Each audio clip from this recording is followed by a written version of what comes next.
If you could vote for the perfect presidential candidate, what would that person value? This is the CitizenLink Report. Hi, I'm Kim Troby. Well, with one person already announcing their candidacy and many more to come, that got us to thinking, what are the dominant issues that Christians will be facing in the upcoming presidential election? Well, we have our CitizenLink president here with us today, Tom Minery, to help us sort all of these things out and help us find out what's at stake. Tom, it's always good to have you. Well, thanks, Kim. Wow, here we go. We're off and running into yet another presidential political election cycle. It's hard to believe. Seems like we just got done, right? Yeah.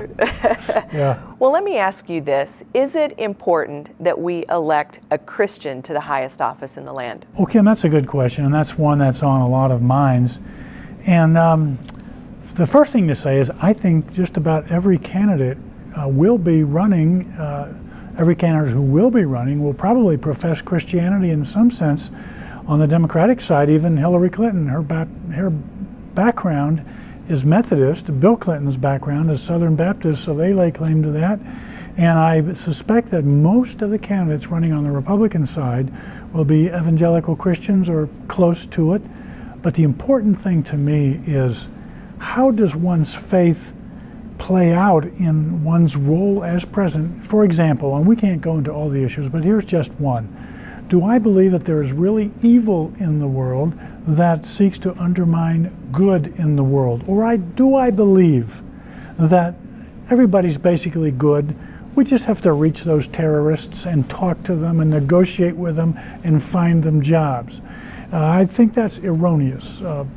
I think that there is evil. It's embodied in terrorists. And I think that a presidential candidate who has a biblical view of good and evil will represent that.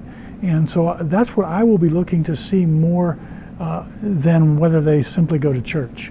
Now, in every election, there's always a few things that stand out. What are the themes that we're going to be seeing in this presidential election?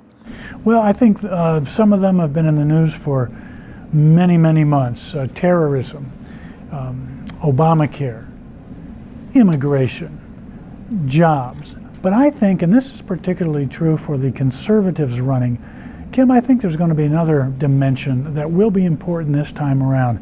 There are a lot of people who are discouraged. They're not certain about their future.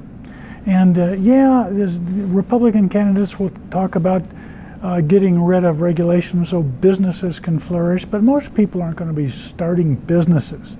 There are people who are going to be wondering, this Medicare thing that I've been paying into all my life, is there going to be any of it left for me? Social Security, I've been paying into that all my life, and they tell me it's about to go bankrupt. A presidential candidate who can speak to those fears, who can add that personal dimension, who can talk about the ordinary Joe working stiff, most of us are those kinds of people. That's the kind of candidate I think will prevail. Now, Democrats are better talking about that aspect of people's problems. Republicans are better off talking about job creation. But I think the personal dimension will be very important. Now, you've been looking at something particularly, and that is creation of jobs and people in the workforce. Tell me a little bit about what you found. Well, thanks for that. Yes, there is a chart, the graph that shows labor participation rate. And all it shows is the decline in the percentage of people who are in the workforce, which is to say working or actively looking for work. The alarming decline of people looking for work is something that gives discouragement to people. They're just dropping out. They're moving in with somebody. They're not really trying. Their lifestyle diminishes, their income, their hopes all diminish. And that is perfectly represented by that chart called the labor participation rate. Now, Tom, one of the questions that we often get here at CitizenLink is, if we are faced with some major party candidates that we don't agree with, is it okay to vote for a third party candidate, or should voters just stay home? What's your answer to that? Well, my answer is always that you're never going to find the perfect candidate ever. And so it's always a question of voting for the lesser of two evils. So I would say, hold your nose, vote for the lesser of two evils, because this is a two-party system, really. There will be a Republican running for president, there will be a Democrat running for president.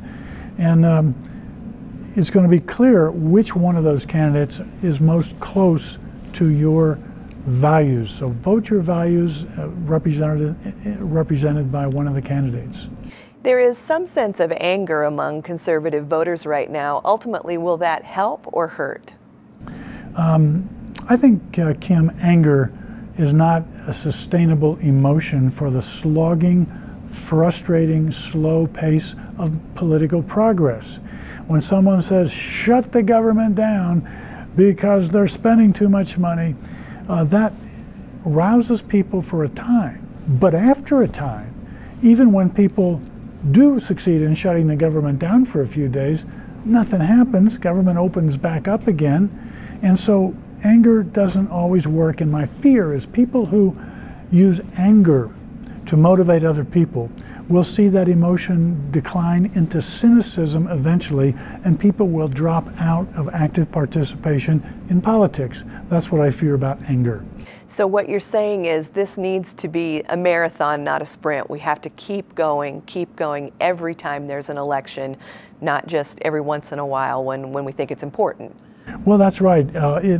Politics requires eternal vigilance, and that's what freedom takes. And so it's, as we started the program by saying, here we go again, but yes, we're always going to be in this, talking about candidates, talking about politics, talking about the importance of honoring our government authority, as Romans 13 describes, by participating in it day in and day out.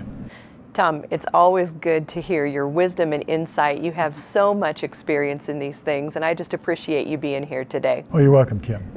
And thanks to all of you who've taken the time to share your thoughts and encouragement. You know, you can always write to us at mail@citizenlink.com. Please continue to pray for our elected officials, for those who are running for elected positions, and of course for our nation. And remember, stand tall and be heard.